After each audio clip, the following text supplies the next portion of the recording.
하나님의 약속을 의지하고 살아갈 때 자비하심이 계속된다는 사실을 늘 믿으시기를 주의 이름으로 축복합니다.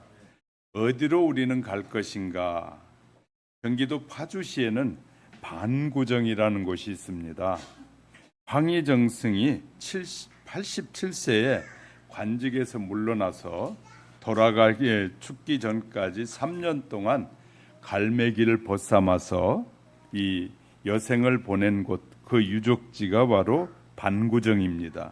그곳 기념관에 황희정승의 유명한 얘기가 소개되어 있는데 그 중에서는 김종서 장군에 관한 일화가 커다랗게 울림을 주고 있습니다. 김종서 장군은 일찍부터 용맹을 떨치는 호랑이 같은 그런 장수라고 합니다. 아무래도 좀 겸손함이 부족했던지 중신 회의에 앉으면 삐딱하게 앉아 있었다고 합니다.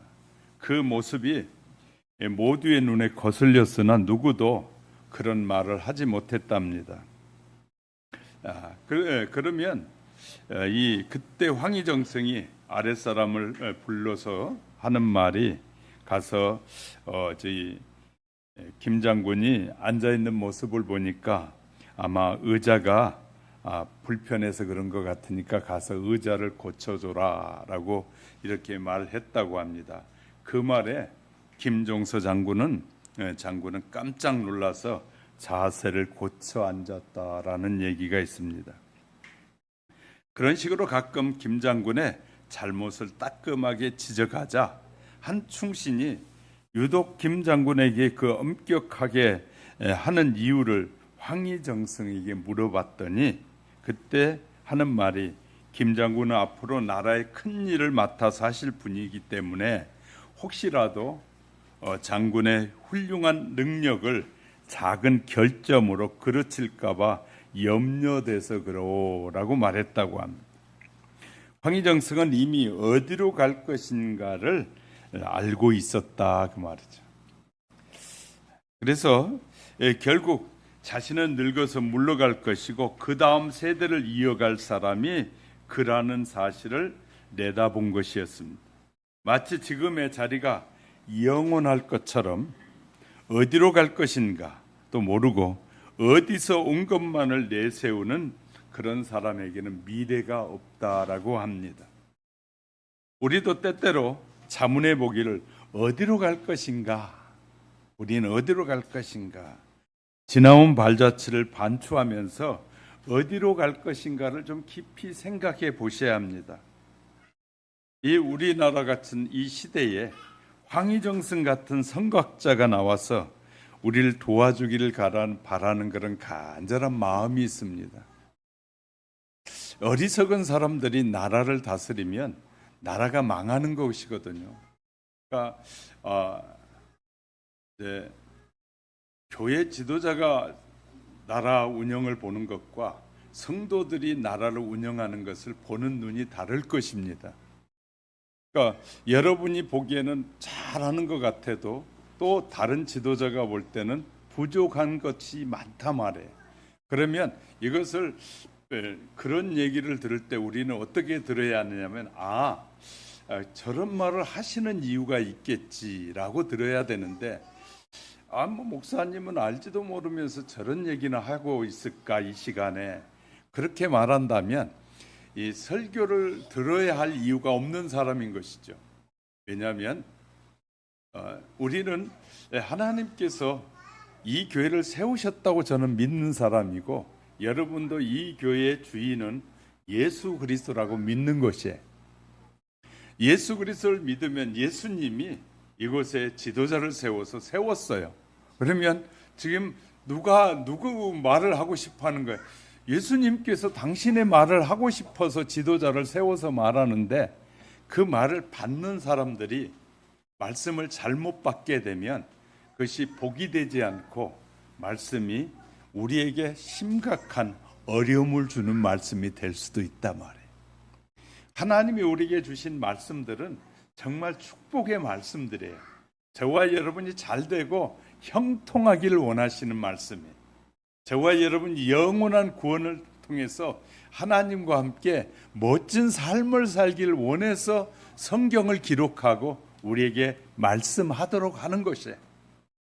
내가 보는 것이 다르고 다른 사람이 보는 게 다를 때는 그 상대방을 생각할 줄 아는 지혜가 필요한 것이에요. 하나님이 우리에게 말씀하시는데 하나님이 나와 생각이 다른데 왜 그런 말씀만 하세요? 그냥 복이나 주시지. 내게 그냥 물질의 복이나 주고 내가 원하는 복이나 주지 왜 그런 쓸데없는 말을 많이 말씀하시나요? 이렇게 말한다면 하나님이 참 어이없다고 하실 거예요. 성경에 많은 기사들이 기록되어 있어요. 많은 애화들을 기록해가지고 우리에게 교훈을 주셔요. 오늘 본문에서도 마찬가지입니다. 오늘 본문 저는 이사야 54장 1절부터 짧은 3절까지만 봤지만 지금 이사야 이 49장부터 시작해서 이 다 이어져 가는 말씀이에요. 이어져 가는 말씀 속에서 말씀하시고자 하는 원하신 뜻이 있단 말이에요. 유다 백성들은 하나님을 잘 섬기는 백성으로 하나님이 부르셨어요. 나만을 여호와만을 잘 섬기고 여호와께서 주는 모든 축복을 누리도록 하나님께서 말씀하셨어요. 그러면서 이렇게 하셨어요. 너희가 내 말을 듣고 믿고 행하면 그냥 하나님께서 그냥 우리에게 복을 준다고 약속한 곳이 한 군데도 없어요. 하나님께서 하신 약속의 말씀을 듣고 믿고 그 말씀들을 행하는 자에게 내가 너희에게 복을 주겠다. 이렇게 약속하셔요. 그러니까 많은 설교자들이 설교하면서 하나님은 이러니까 복을 줄 겁니다. 막 우리 편에서만 생각해서 말을 하는 분들도 있고, 이제 중요한 것은 말씀하시고 싶어 하시는 분의 입장에서 말하는 지도자들이 있어요. 자, 사람의 편에서 말씀을 전하는 사람이 있고 하나님의 편에서 말하는 사람이 있어요. 하나님의 편에서 말하는 사람, 이 지도자의 얘기는 사람들이 듣기 싫어해. 왜? 내게 뭔가 자꾸 걸리는 것이 생기거든. 걸리는 게 많아. 그러나 사람 편에서 하는 메시지들은 전혀 부담이 안 돼. 왜? 사람 편에서 하나님 앞에 구하고 찾는 거니까 이제 자기에게 유익만 있는 것이에요. 메시지를 잘 듣는 것이 너무너무 중요한데, 그러면 이제 저는 이렇게 말씀드려요. 여호와 하나님이 무엇 때문에 성경을 기록하여 우리에게 들으라고 하고 믿으라고 하고 그렇게 믿고 살라고 말씀하시는지. 그냥 하나님이 성경을 기록하지 않고 그냥 구약 시대와 같이 선지자를 통하여 정말 톡톡 말씀만 하시고 그냥 심판도 하시고 하면 얼마나 두렵겠어요. 그런데 하나님은 우리에게 조금 더 구체적으로 우리에게 더 좋은 믿음의 사람이 되게 하시려고 우리에게 여러 가지 예화를 들어가면서 믿음이 바로 이런 것이야, 하나님이 원하는 것이 이거야 하고 다양한 일을 통해서 우리에게 말씀하고 계셔요.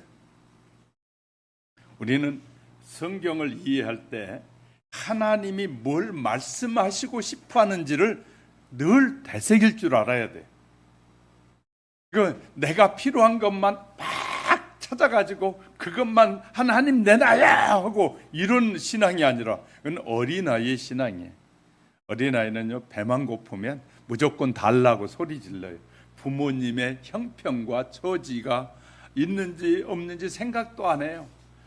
부모님의 주머니에 돈이 있는지 없는지도 생각하지 않고 배만 고프면 이 어린아이들은 막 내놓으라고 막 땡깡을 놔. 그리고 그냥 돈이 있는지 없는지 생각지도 않고 비싼 이 장난감 가게 앞에 가면 그냥 아이들은 땡깡 놓고 안 가겠다고 그냥 막 들어놓고 막 아이들이 그래요. 부모를 생각하지 않는 거예요. 그건 이 미숙한 아이들에나 해당되는 일이에요. 우리가 나이는 들었어도, 나이는 100살이 먹어도 신앙이 어린아이와 같은 신앙을 가진 사람이 얼마나 많이 있는지 몰라요. 어린아이와 같은 신앙을 가지면 뭘만 보여줘야만 된다. 보여줘야만이 믿는다는 거예요. 그러나 이 성숙해서 이 말씀이 이해되어지고 기록된 언어들을 통해서 우리가 이해되어지고 지식을 갖게 되면 어떻게 되냐면 기록된 내용들만 보고도 믿는 거예요. 이제 달라지기 시작하는 거예요. 성숙한 사람들과 미성숙한 사람의 차이가 뚜렷하게 나요. 네. 그러니까 이제 우리가 어떻게 믿어야 할 것인가 너무너무 중요해. 하나님은 구약에서 계속해서 그의 백성들에게 고난을 줬다가 믿음을 잊어버리고 하나님 안 믿겠고 그냥 이방 신을 섬기겠다고 그들이 떠나면 하나님이 징계를 해요. 그러면 막 고통이 있고 삶의 어려움이 다가와. 그러면 다시 하나님의 이름을 또 불러. 여호와 이름을 부르면 하나님의 불쌍히 여기셔서 또 도와주셔. 그런데 도와주셔 살만하고 먹을만 하니까 또 싹 돌아서 얼굴을 돌아서 가지고 하나님 따라가는 것보다 그냥 내가 즐기고 살게요 하고 자기 즐기고 사는 쪽으로 또 마음을 바꿔버려. 그러면 하나님께서 주시던 것을 또 거둬가셔. 그러면 또 우리에게 고난이 시작되는 거예요. 그러면 그때 또 막 고통스러우면 그때서야 하나님의 이름을 불렀다. 구약의 내용들이 그것이 반복되고 있어요. 이사야 선지자를 통해서 이렇게 말해요. 너희가 그렇게 포로로 70년 동안 포로 생활을 또 했고 400년 동안 애굽의 포로를 했는데도 불구하고 너희는 기회만 되면 여호와 하나님만을 내 삶의 주인으로 모시고 사는 것이 아니라 자꾸 이방신을 섬기고 우상을 섬기고 자기를 섬기는 사람이 된다는 거예요. 하나님은 우리를 만들 때, 인간을 만드실 때 창세기에 가보세요. 창세기 1장에서도 하나님이 만드신 목적이 있다고 말씀하셔요. 하나님이 인간을 만드신 목적은 하나님이 위대하심을 영원토록 찬송하고 영광을 돌리기 위해서 인간을 만들었다고 하는데, 인간을 만들어진 인간은, 하나님이 창조함을 받은 인간은 기회만 되면 하나님께 영광을 돌리는 것이 아니라 자기 이름을 드러내고 싶고 자기를 나타내고 싶고 자꾸 세상을 향해 가고 싶어하는 거예요. 세상을 향해 가면 결국 종말은 뭐만 기다리고 있냐면 영원한 형벌이 기다리고 있다라고 성경은 정확하게 우리에게 설명해 주고 있습니다. 그래서 그러나 하나님께 돌아오면 그래서 제가 제목을 하나님의 자비로우심은 지속된다라고 적었어요. 하나님이 우리를 자비를 베푸시는데 언제까지 베푸시냐면 예수 그리스도의 재림의 때까지만 베푸신다. 할렐루야. 예수님이 재림하여 심판이 시작될 때부터는 이제 자비로우심은 사라지고 심판만 이어지게 될 것입니다. 오늘날 이 세상을 살아가는 사람들이 나는 앞으로 10년 있다 죽을 거야. 20년은 더 살 수 있을 거야. 그렇게 큰 소리 치는 사람이 어디 있습니까? 너무나 많은 사람들이 그냥 건강하던 사람도 푹 쓰러지면 그 다음날 죽기도 하고, 우리가 죽고 사는 문제는 우리에게 달려있는 것이 아니라는 사실을 너무나 자세히 배우잖아요. 보세요. 비가 나가지고 비가 많이 내려가지고 홍수가 져서 그 집에 그냥 이 홍수가 밀려 내려와서 죽을 것이라고 그분들이 안방에 앉아서 그런 생각했을까요? 한 분도 하지 않습니다. 벌써 우리나라 홍수로 인해서 10사람이 넘게 많은 사상자가 벌써 생겼어요. 하나님이 세상을 심판하실 때 마지막 때는 불로 심판하신다고 했는데, 불로 심판하신다고 하더니 지금 세계 지구가 자꾸 지금 더워져 가고 있어요. 온도가 우리나라도 50년 전보다 1.5도 정도가 올라갔어요. 지금 구라파가 난리가 났어요. 우리보다 더 더워. 그래가지고 한국으로 피서 가자 그러는. 우리는 36도인데 46도니까 10도나 아래로 떨어진 한국으로 가자. 그래서 한국으로 오는 사람들도 있다는 거예요. 세상이 지금 요동을 치고 있어요.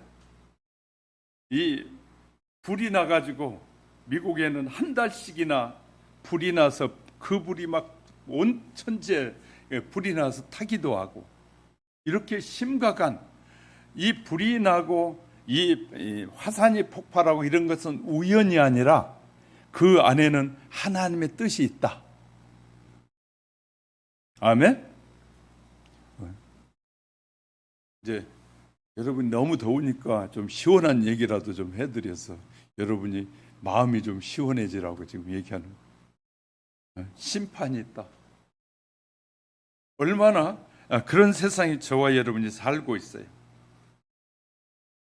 그래서 오늘 본문을 통해서 저는 지금 54장 1절 3절까지만 봤지만 내용들이 앞의 내용도 설명되어질 것입니다.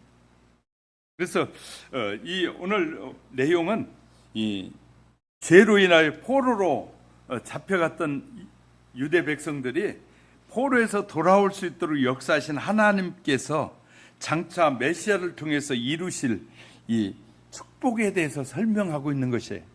그 앞에서 이 53장에서도 그리스도에 대한 부분을 미리 예언하고 있어요. 계속해서. 그래서 저와 여러분이 이런 사실들을 다시 한번 되새기는 시간이 될 수 있기를 예수 그리스도 이름으로 축복합니다. 돌아온 백성에게 공동체 부흥을 약속하셔요. 1절 볼까요? 홀로 된 여인의 자식이 남편이 있는 자의 자식보다 많음이니라 그랬습니다. 홀로 된 여인, 과부를 말하는 것이겠죠. 왜냐하면 이 바벨론을 끌려가면서 너무나 많은 남자들이 죽었단 말이에요.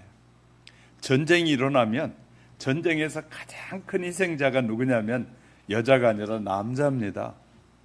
남자는 힘이 있어 전쟁을 하고 남을 죽일 수 있기 때문에 가장 많이 전쟁이 일어나면 죽는 것이 남자예요. 러시아와 우크라이나가 전쟁을 지금 하고 있잖아요.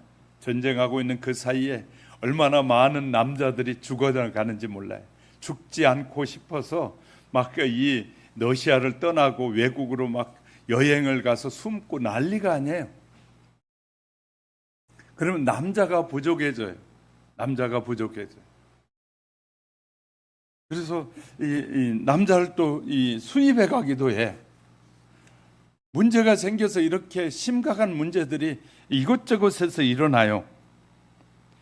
예루살렘과 유다에서 떠난 유다 백성들을 말하는 것이에요. 수많은 유다 백성들이 떠나가고 보니까 남의 나라에 가서 포로를 당하고 남의 나라에서 어려움을 당하다 보니까 많은 고통을 겪고 남자들은 죽기도 하고 해서 훨씬 더 남자가 없는 가정이 많아졌다.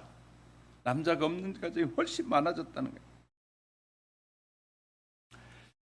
이 버림받은 그들을 누가 다시 데려오게 한다고요? 이 하나님께서 그들을 다시 당신의 품 안으로 인도하신다는 거예요. 그리고 돌아온 사람 누구만 돌아오냐면요, 하나님을 그리워하는 사람, 하나님을 의지하는 사람만 돌아오게 된다. 수많은 사람이 외국에 갔지만 한국에 대해서 나는 대한민국이 좋아하는 사람은 다시 돌아와요. 그런데 한국이 좋다고 의식하지 않은 사람은 절대로 안 돌아와요. 지금 한국인들이 참 많이 해외에 나가 있잖아요. 수많은 나라에 가 있는데 그 나라에 전쟁이 일어나고 할 때 보면 한국인들을 또 실어오기 위해서 한국의 비행기가 그래도 경제적 여건이 되니까 비행기를 보내서 그 나라에서부터 우리나라 국민들을 구출해 오잖아요. 이런 것처럼 이 경제적인 여건이 안 된 나라는 그 나라에서 죽도록 내버려 둬요. 그냥. 왜? 힘이 안 되니까. 경제적인 여건과 환경이 된 나라는 자국민을 구해오는데 그렇지 않는 나라는 어려워요. 필리핀 나라에서 한국 사람이 많이 죽어요. 왜냐하면 어떤 사람이 죽냐면 여행객이 죽는 일은 거의 없어요. 누가 죽는 줄 아십니까? 가서 돈 몇 푼 가지고 가서 돈 있는 척하고 사업자 한다고 껍적거리다가 그 사람들에 의해서 돈도 빼앗기고 생명도 잃어요. 여러분이 필리핀이나 이런 나라에서 죽는 사람들이 대부분이 여행객이 아니에요.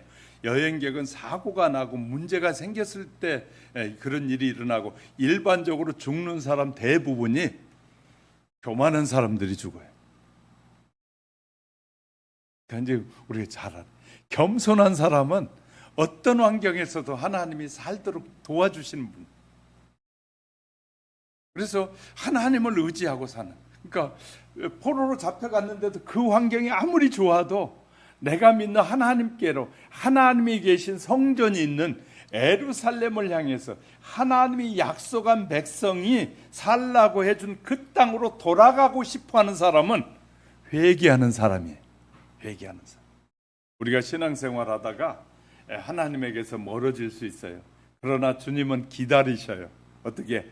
회개하고 돌아오길 기다린다. 그 내용이 지금 이 이사야 선지자를 통해서 말하는 거예요.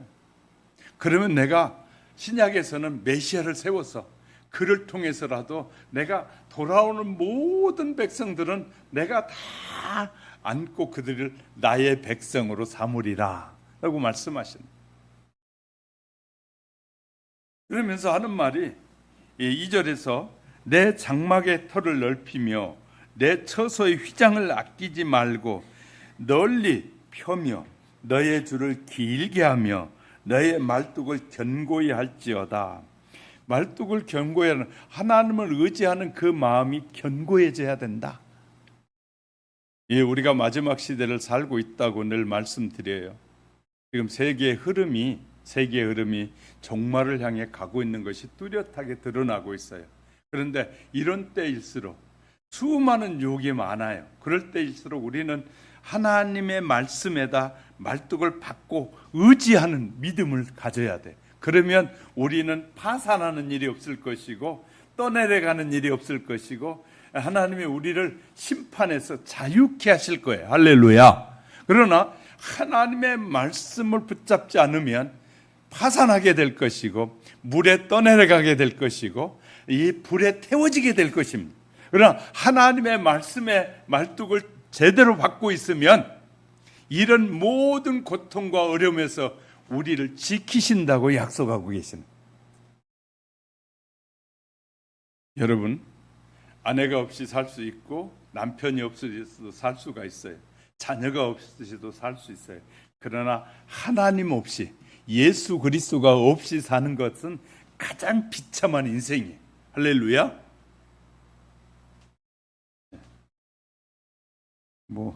잘 사실 수 있으면 그냥 사시고요. 제가 볼 때는 하나님이 우리를 도와주니까 오늘 하루의 삶을 살아가고 있는 것이지.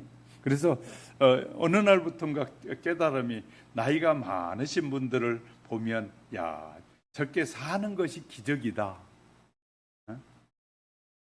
어제 우리 김순례 권사님이 90세 돼서 어제 같이 식사를 나눴어요. 90년을 사는 자체가, 땅에서 사는 것도 예수 안에 사는 것이 복이고 하나님의 말씀 안에 사는 것이 복이에요. 그리고 또 죽어도 복이에요. 왜? 영원한 천국에 가니까. 그러나 땅에서도 복을 받지 못한 사람은 하늘에서도 복을 받지 못한다. 땅에서 예수 그리스도를 만남을 통해서 복을 받은 자는 하늘에서도 복을 받지만, 이 땅에서 예수 그리스도를 만나지 못해서 비참한 인생을 사는 사람은 천국에서도 비참해진다는. 그러니 우리는 이 땅에서 예수 그리스도를 만나고 내가 주님의 음성을 들을 수 있고 주님이 무엇을 말씀하신지를 깨닫는다는 것은 대단한 큰 은혜다. 할렐루야. 은혜가 아니고는 뭐든.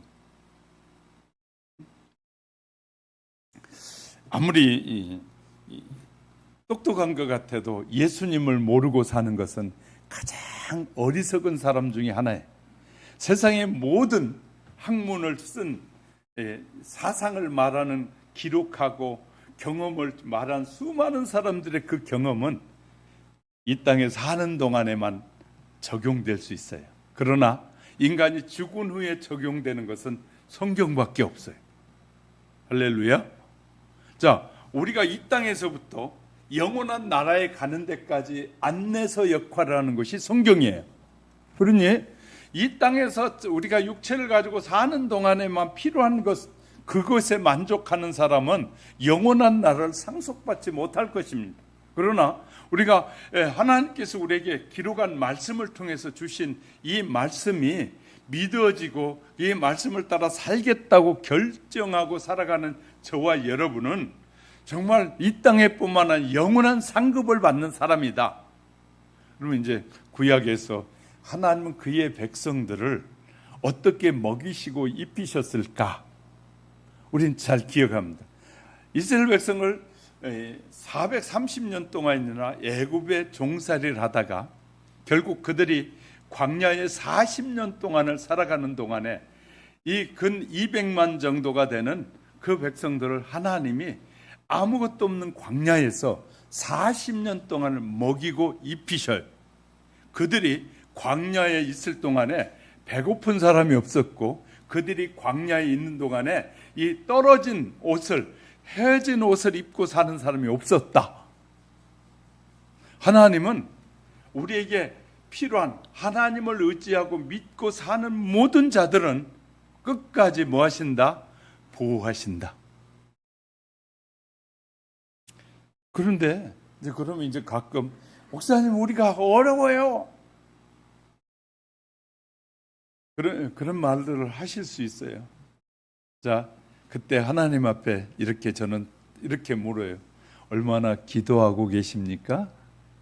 정말 어렵다고 당신이 골방에 들어가서 무릎을 꿇고 하나님 도와주세요, 하나님 어렵습니다, 하나님 나와 함께 해주세요, 나는 예수 그리스도를 나의 구주로 믿습니다라고 고백해 보셨습니까? 많은 사람들이 고백 안 해요. 어렵다고 말은 하는데 하나님 앞에 어렵다고 말하잖아요. 근데 보세요, 세상에 우리가 살아가는 세상에서 친구들에게 어렵다고 하면 그 친구들이 무시하기 시작해. 그래서 저는 친구들이나 누구한테도 어렵다고 말하지 않아요. 누구에게만 말하면 돼. 하나님께 예수 그리스도 이름으로 기도하면 돼요. 저는 조용히 오늘 새벽에도 2시 반에 일어났어요. 2시 반에 일어나서 하나님, 우리 성도들 중에 이런 분도 있는데 하나님 은혜를 베풀어 주세요. 기억하면서 하나님, 예수님을 믿되 그가 자기가 왜 이런 위기가 오고 어려움이 왔는지도 발견하도록 성령님 역사해 주세요. 제가 여러분에게 이런 죄를 지었구만 하면 여러분 두려워할 겁니다. 그런데 성령님께서 내게 깨닫게 해주시면 아무 두려움이 없어요. 걱정이 없어요. 제가 여러분에게 이 죄 무슨 죄 지었네 그렇게 예를 들어 알게 해주셔서 내가 말하면 여러분 저를 만날 때마다 두려울 거예요. 왜? 저분이 다 알고 있네? 어떻게 저렇게 내 속사정을 다 들여다보지? 근데 저는 그래서 여러분에게 그렇게 하고 싶지 않기 때문에 저는 성령님이 찾아가서 그에게 가르쳐 주세요. 깨닫게 해주세요. 말씀해 주세요. 성령님이 해주시면 하나님은 우리가 우리의 비밀스러운 것을 사람들에게 드러내시지 않는 분이, 나의 약점과 나의 잘못한 것을 막 사람들에게 막 퍼뜨리시는 분이 아니에요. 나의 아픔과 고통을 하나님은 싸매 주시고 축복해 주시려고 하지 막 드러내가지고 내 인격에 심각한 문제를 일으키도록 하시는 분이 아니에요. 그래서 너무 좋은 거예요. 하나님 앞에만 고백하면 하나님은 내 자존심도 세워주고 얼마나 좋으신 분인지 몰라요. 근데 사람들에게, 친구에게 내가 어려워서 문제가 있어서 좀 도와줘 그러면 그때부터 걔 문제 심각하대 하고 그때부터 소문이 이상하게 나는. 근데 하나님 앞에, 하나님 이런 환경 하나님 아시잖아요. 지금 보고 계시잖아요. 하나님 이런 환경과 여건 속에 일어서게 하세요. 그리고 주님께 영광이 되도록 축복해 주세요. 하고 정말 예수 이름으로 간절하게 구하는 자에게 뭐 하신다고요? 주시는 하나님이시다. 그러니까 우리는 우리의 체면에 전혀 문제가 안 생겨요. 하나님 앞에 기도하는 것이. 저도 끼니가 없을 때가 있었어요. 내일 아침에 무엇을 먹어야 할 때. 그때 저는 그냥 새벽에 기도했어요. 하나님, 오늘 아침에 일어나면 아이들에게 음식을 먹여야 되는데 먹을 것 없는 것 주님이 아시잖아요. 하나님 도와주세요 하고 그 밤에 아침에 기도하고 나면 그 아침에 먹을 것을 하나님이 어떤 방법을 통해서도 공급해 주신 하나님. 그러니까 우리가 예수를 믿어도 좀 고상하게 잘 믿어야 되는데, 예수 믿는 사람들이 막 그냥 막 어렵다고 막 사람들에게 막 그렇게 막 내색을 하는 사람들도 있어요. 그럴 필요 없어요. 예수님이 내 환경과 환경을 너무너무 잘 아셔요. 저 말이 진짜인지 거짓말인지 보실래요?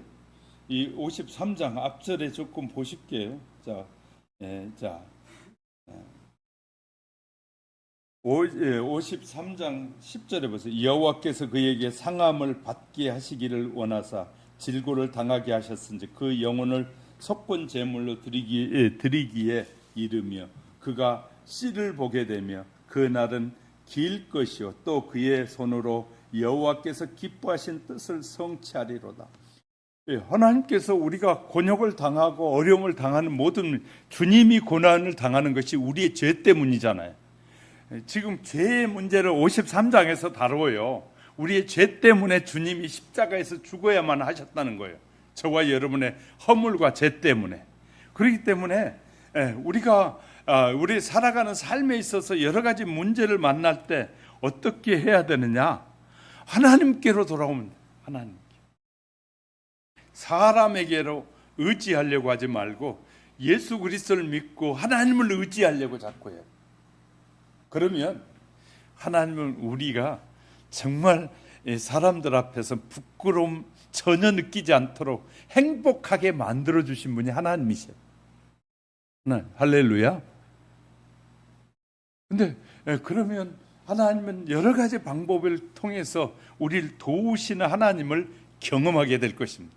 경험하게. 그러니까 하나님만 의지하고 바라보고 의지하면 하나님께서 하나님의 살아계심을 우리에게 드러내 보이셔요. 하나님은 살아계신 하나님. 이 바위에 가서 아무리 많이 만들어 놓은 그 동상 앞에 밤새 기도해도 그 동상은 눈 떠보면 계속 그냥 그 모습 그대로 있어요. 그러나 하나님은 살아계시기 때문에 우리에게 반응하시고 응답하시고 우리의 기도를 축복해 주시는 하나님. 할렐루야. 이걸 경험하기 위해서는 뭐 해야 된다? 그분께 하나님께. 우리는 이것이 너무너무 중요해요. 그래서 예수 그리스도가 우리의 죄 때문에 대신 죽었다. 그래서 구약에서는 하나님께서 내가 이 백성을 돌아오면 내가 다시 부흥하게 해주겠다. 그 약속이에요.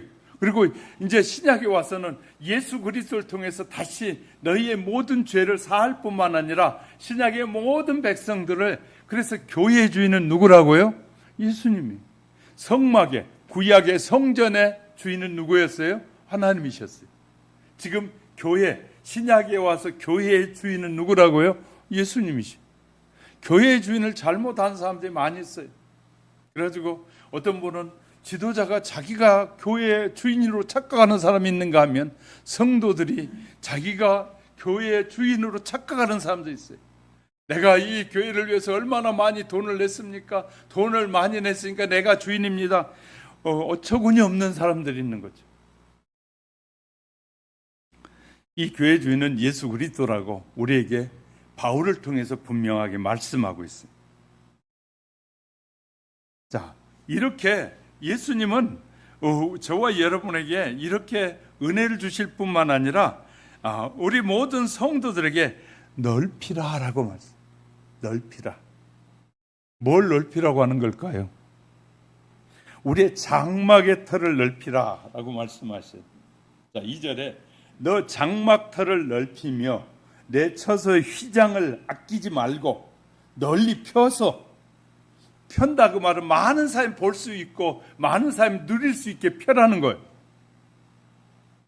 하나님은 우리를 통해서 하나님이 얼마나 위대하신 분인가를 드러내기를 원하시는데, 우리가 하나님이 원하실 만한 믿음이 안 되니까 하나님께서 원하시는 그런 믿음의 사람이 되지 못해서 하나님께서 주시는 걸 못 누릴 때가 너무나 많아요. 제가 이렇게 말하면 이제 그런 반문을 하신 분들이 있다고요.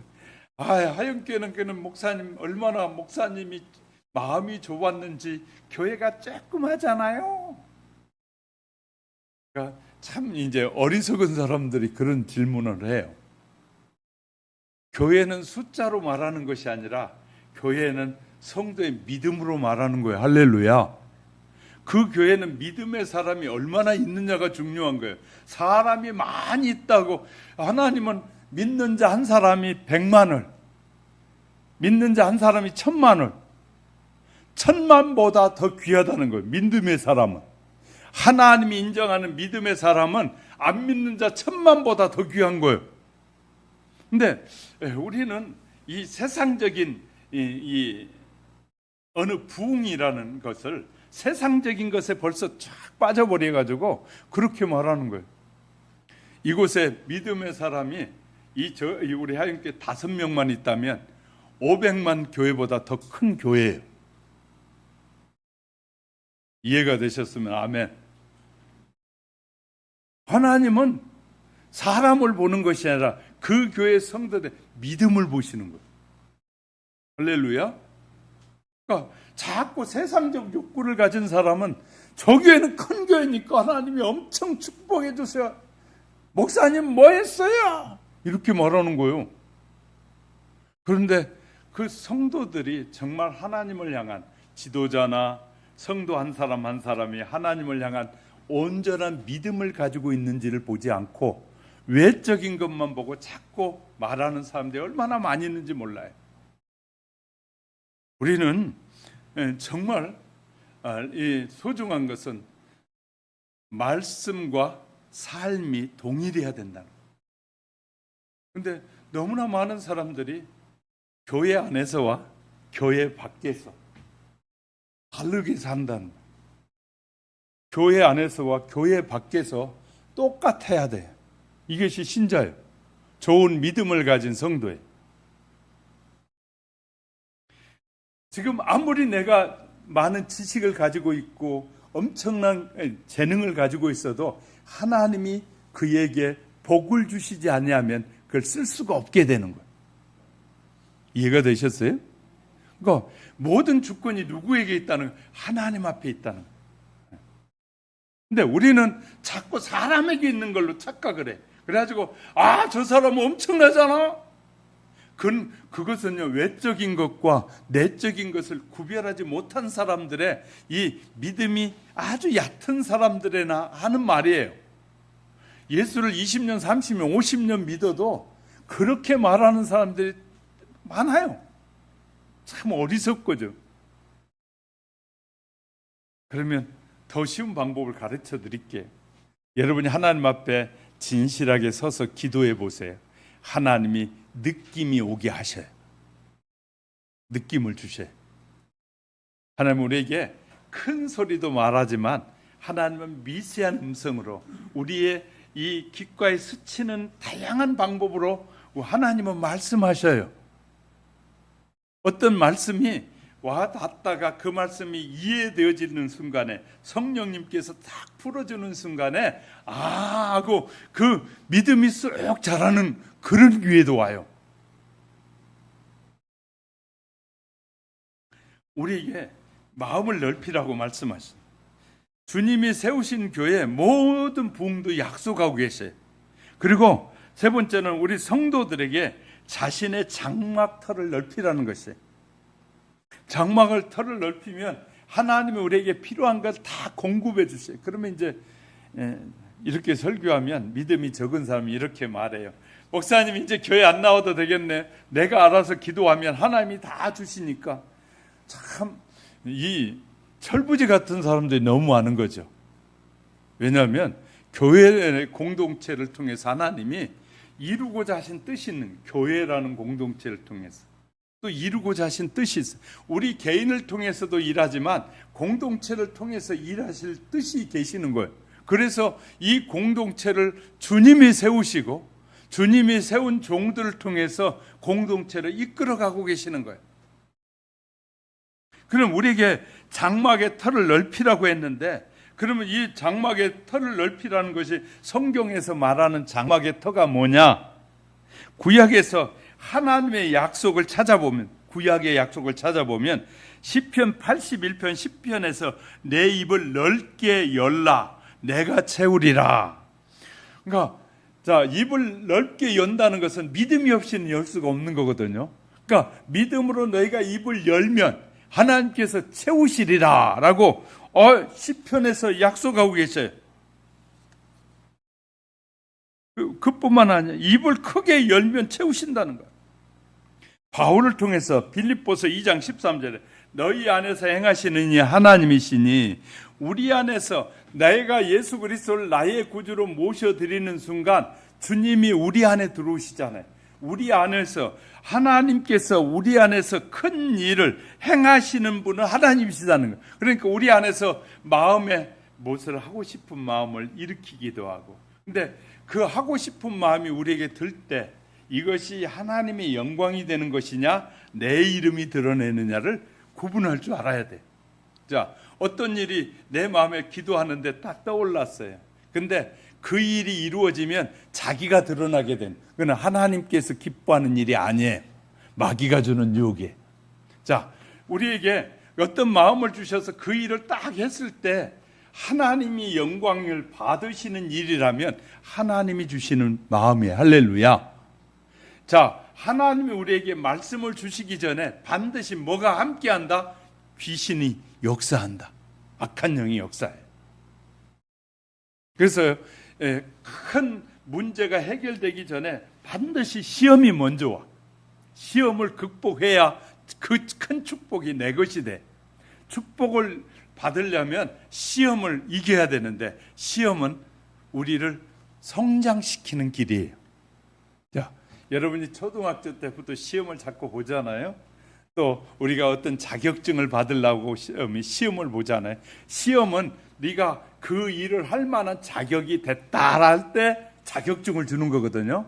그러니까 그만한 자격, 네가 나의 영광을 위해서 일할 만한 자격이 됐다라고 하는 시험이 통과되면 그 다음에 복이 주어지는 거예요. 이해가 되셨습니까? 그러니까 우리는 그러니까 자기는 그냥 시험도 없이 그냥 다 편안하게 무조건 예수 믿으면 다 돼. 성경이 그렇지 않아요. 예수 믿고 내가 말한 대로 행하라고 말해요. 그래서 이제 훌륭한 사람들이 이런 말을 했더라고요.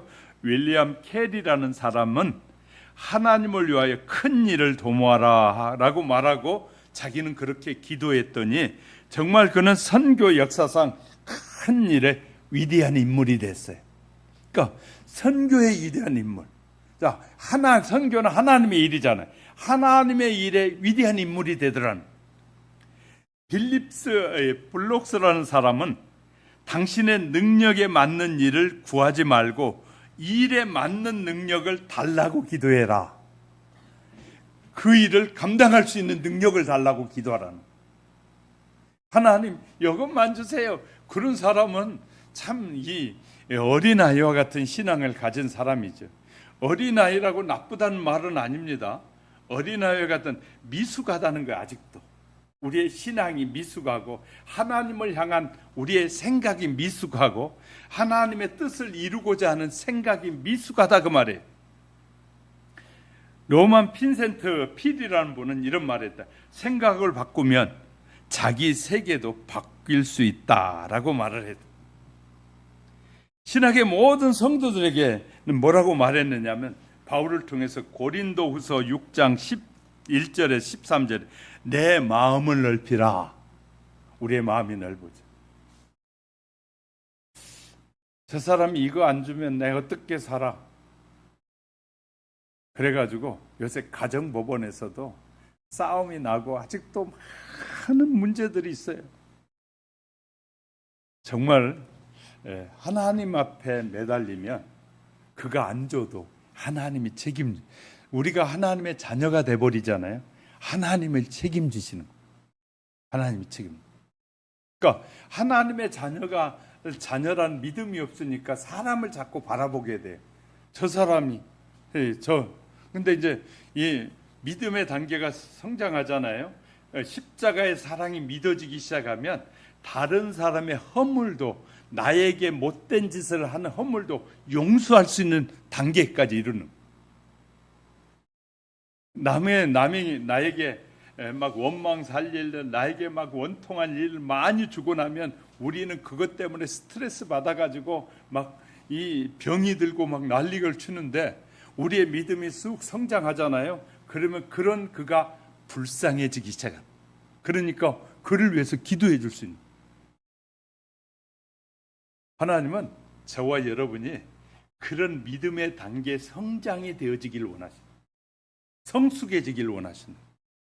그러니까 5년, 10년, 20년, 50년 그렇게 저는 벌써 이제 70년이나 예수를 믿었잖아요.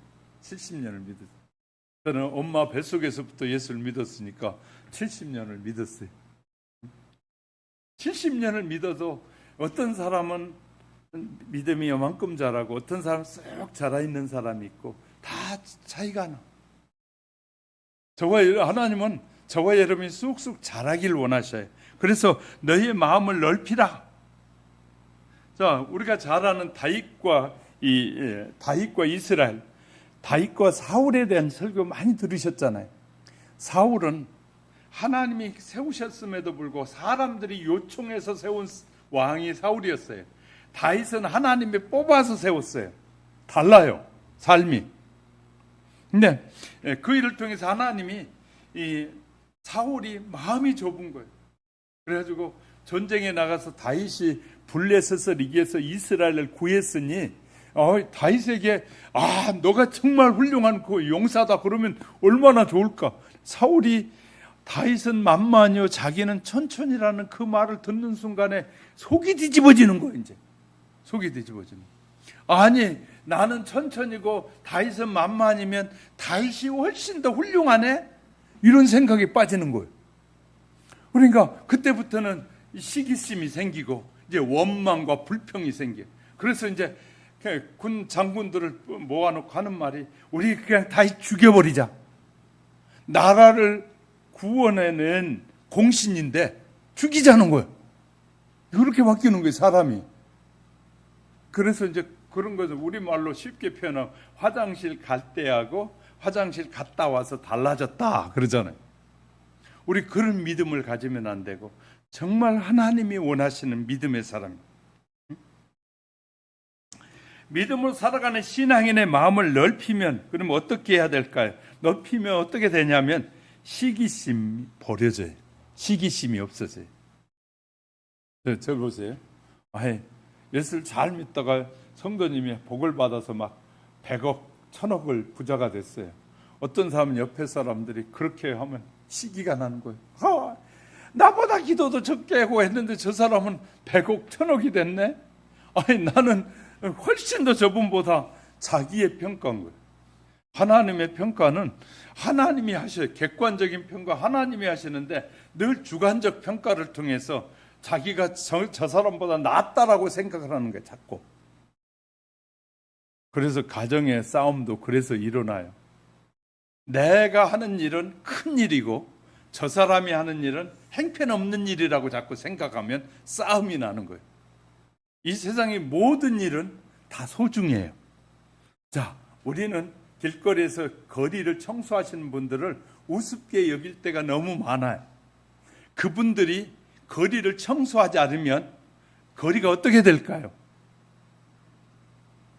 자, 우리는 이 화장실 이 대주산업이 있잖아요. 대주산업이 화장실 치워주는 건설 기업이잖아요. 그 사람들 없으면 여러분의 화장실은 어떻게 될까요? 그렇게 일하기 싫고 치우기 싫고 그렇게 살면 여러분의 가정은 어떻게 될까요? 그러니까 우리는 기억해야 돼요. 하나님이 우리에게 우리의 삶에 필요한 모든 직업들은 요소는 다 소중해. 아멘 안 하신 거 보니까 넥타이나 매고 멋지게 살아야만이 소중하다고 생각하는.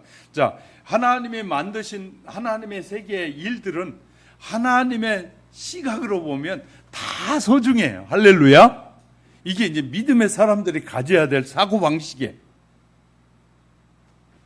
저분이 아무리 많이 부자가 돼도 내 마음에 시기심이 전혀 없어요. 시기심이 없어져. 그래서요, 우리가 지금 세례 요한을 보면 세례 요한이 이렇게 말해.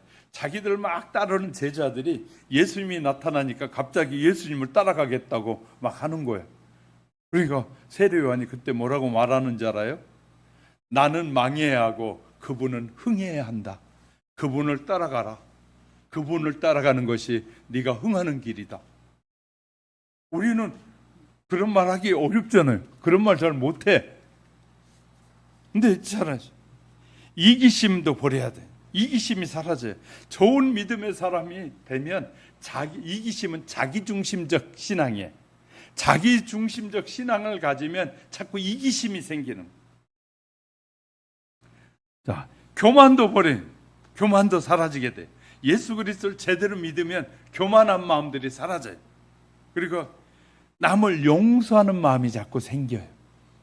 예수님을 내 마음에 믿고 내 믿음이 마음이 넓어지고 성장하고 성숙해지면 뭐가 된다고요? 남을 용서하는 마음이 자꾸 생겨요. 그래서 베드로가 예수님 앞에 물어봤어요. 예수님, 남을 용서하되 얼만큼 용서해야 됩니까? 그랬더니 예수님이 70번에 7번이라도 70번에 7번이라도 그러면 490번이가 아니라 이스라엘 사람들 7자는 완전수라고 그래요. 그래서 완전수를 7로 써요. 유대인들은. 다시 말해 무한히 용서하라는 그런 마음이 든다는 거예요. 예수 그리스도를 나의 구주로 모시고 예수를 제대로 믿으면 그렇게 무한히 용서하고 싶은 마음이 일어나게 된다는 거예요. 여러분에게 불편하게 하고 그런 사람들, 여러분의 마음속에 원망과 불평의 사람들 얼마나 많습니까? 저에게 하나님께서 그걸 경험하게 해주셨어요. 저에게도. 저도 부모님과의 관계가 안 좋을 때가 있었어요. 아니 어떻게 부모가 저렇게 할 수 있을까? 믿고 원망스러울 때가 있었어요. 근데 예수 그리스도를 나의 구주로 믿고 성령이 어느 날 쭉 임하더니 성령이 임하는 순간에 저렇게밖에 생각을 못할까라고 저 생각이 바뀌기 시작했어요. 성령이 임하니까 저에게 생각이 바뀌어졌어요. 그래서 저렇게밖에 생각을 못할까 하는 순간에 이리 바라보니까 저렇게밖에 생각 못하는 그분이 불쌍해지기 시작하는 거예요. 저 정도밖에 수준이 안 될까라는 순간에 불쌍히 여겨지기 시작해요. 정말 대단한 경험을 한 겁니다. 저도.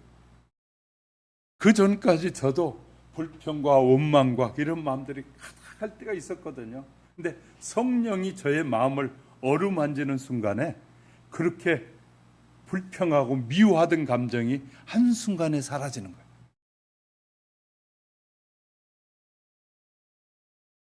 이제 우리는 내가 뭐가 된 것 같을 때 사람들이 많이 이런 문제가 발생하거든요. 어느 목사님이 그런 감정을 하는 거예요. 자기가 전도사 때 목사님 붕괴하면 막 사람들이 자빠지고 넘어지고 막 난리가 나고 막 기적이 일어나니까 그분 쫓아다니면서 안수해달라고 하면서 쫓아다녔대. 그래가지고 은혜를 많이 받고 자기가 교회를 하다 부흥이 됐어요. 교회가 부흥이 되니까 어느 날 그분을 쫓아다니는 게 딱 없어지고 남에게 기도해달라고 부탁하는 것도 없어져 버리고 그러더라는 거예요. 왜? 어느 날인가 자신도 모르는 사이에 교만해지기 시작했더라. 그래서 그는 그걸 깨닫고 그 다음부터 하나님께 이렇게 기도했대. 하나님, 내가 늘 교만해지지 않도록 늘 어떤 환경이든지 다른 사람을 수용하고 이해하고 불쌍히 여길 수 있는 그런 마음으로 늘 나를 낮출 수 있게 해달라고 기도하기 시작했더니 그 마음이 사라지더라. 간증하는 거예요. 우린 기억합시다. 우리는 우리의 마음속에 원망과 불평과 이런 시기하는 마음들이 남아있으면 그것이 상처가 되고 그것이 우리에게 우리의 남은 생애를 살아가는데 아무런 도움을 주지 않아요. 뭐 하면 돼요? 용서해버려. 예수 그리스도를 내 구주로 모셔드리고 그분으로 인해서 내 마음이 상처가 치료되고 치유함을 받아서 다른 그런 버리고 가고 외면하고 가고 나에게 고통을 주고 간 사람들도 불쌍히 여겨져 버리기 시작하면 인생이 달라지기 시작합니다. 그래서 우리의 마음을 넓히라고 말씀하시는 거예요. 사랑하는 우리 하영교회 성도 여러분, 여러분의 마음도 넓히고 여러분의 하나님을 향한 비전과 꿈도 더 넓혀져 가시고 하나님의 일을 위해서 내게 능력을 달라고 하나님의 일을 더 많이 이루기 위한 능력을 달라고 기도한 내 사업이 크고 내 것이 잘 되기 위해서 구하기보다는 하나님의 영광스러운 일을 위해서 내게 필요한 능력을 달라고 하나님의 나라 확장을 이루는 일에 필요한 능력을 달라고 기도할 수 있는 그런 넉넉한 마음을 가진 믿음의 사람들로 믿음의 성도들로 성장하고 성숙되는 우리 하영교회 성도 여러분이 되시기를 주님의 이름으로 축복합니다. 자, 눈을 감으시고요. 오늘 말씀을 들으시면서 여러분은 무엇을 여러분이 느꼈습니다. 혹시 부정적인 마음, 긍정적인 마음, 여러분은 어디에 있습니까? 하나님 내게 주신 말씀들을 다시 한번 붙잡고 의지하며 살기 원합니다. 주님이 내 삶의 주인으로서 모든 것을 바르게 판단하고 이해할 수 있게 해달라고 잠시 기도하겠습니다.